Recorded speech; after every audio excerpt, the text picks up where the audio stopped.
When we first started working on the book, Bruce and Doug and I, that became Difficult Conversations, the working title was actually The 10 Hardest Things to Say and How to Say Them.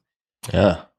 Because we figured, I don't know, there's probably like 8 or 10 or 12 different types of difficult conversations, right? And a conversation with your boss would be different than a conversation with your partner or your spouse.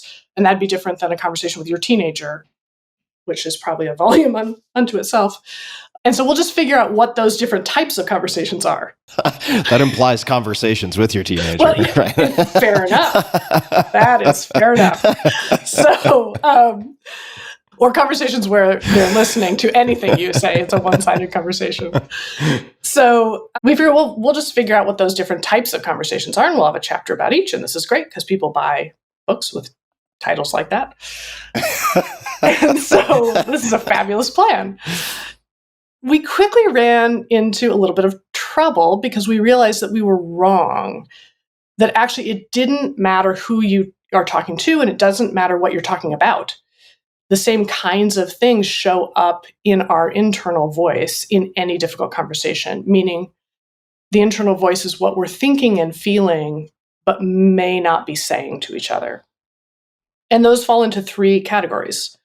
So the first is that we're each thinking about what's happening, what has happened, what is happening right now, and what should happen. So this is sort of the story we tell about the facts, quote unquote facts, because it's really an interpretation. But and that includes what I'm right about, who's right, but usually what I'm right about, whose fault it is that we're having this problem, and also what your intentions or motivations or character are. Like, why are you being so impossible? Why are you being so stupid or difficult? And those are the 3 pieces of the story that I'm telling about you. But by the way, you're telling the same story about me. Well, a different story with the same elements.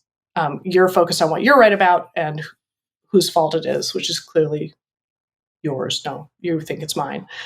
And why the other person's acting this way.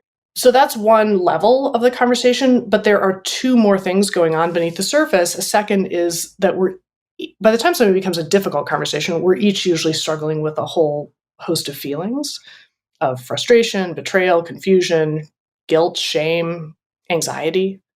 And what do we do with those feelings? Often we don't address them directly.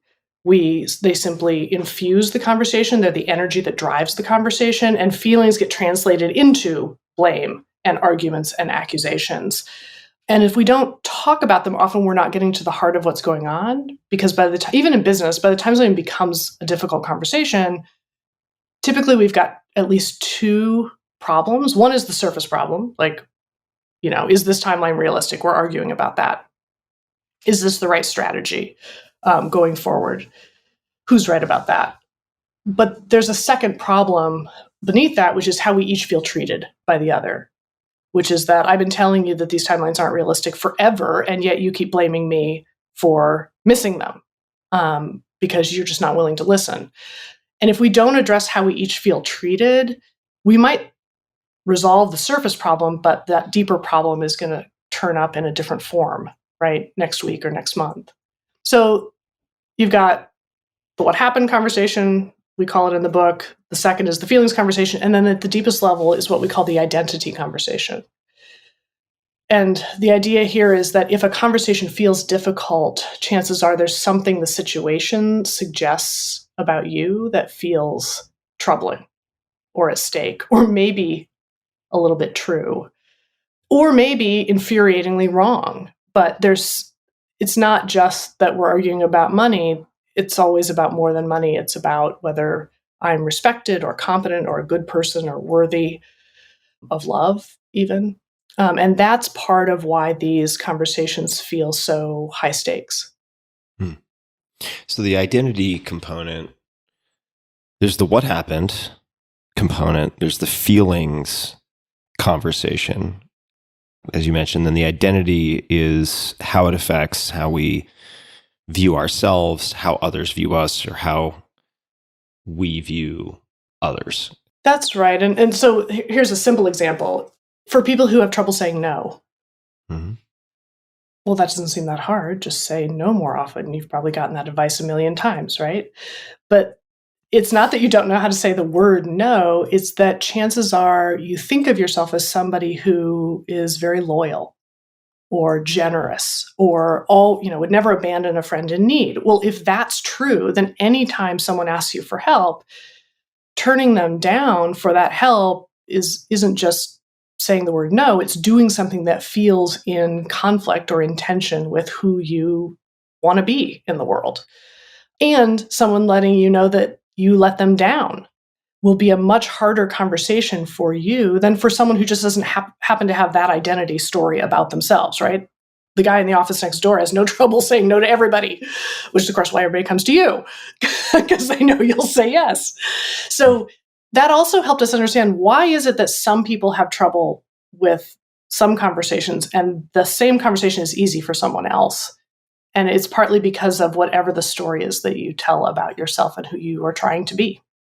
And once you have an understanding of the three conversations, which is, in a way, it's kind of a meta anatomy of each conversation, right? Yeah, it's like the underlying structure of any difficult conversation in the world.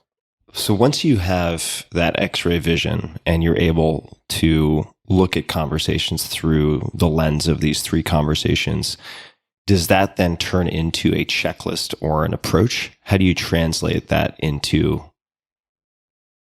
thinking about how to address or prepare for a given conversation? Yeah. So I think that structure mostly serves as landmarks. So I think that the way that we often will, well, if you're like me, prepare, quote unquote, prepare for a difficult conversation is that we lie awake worrying about it.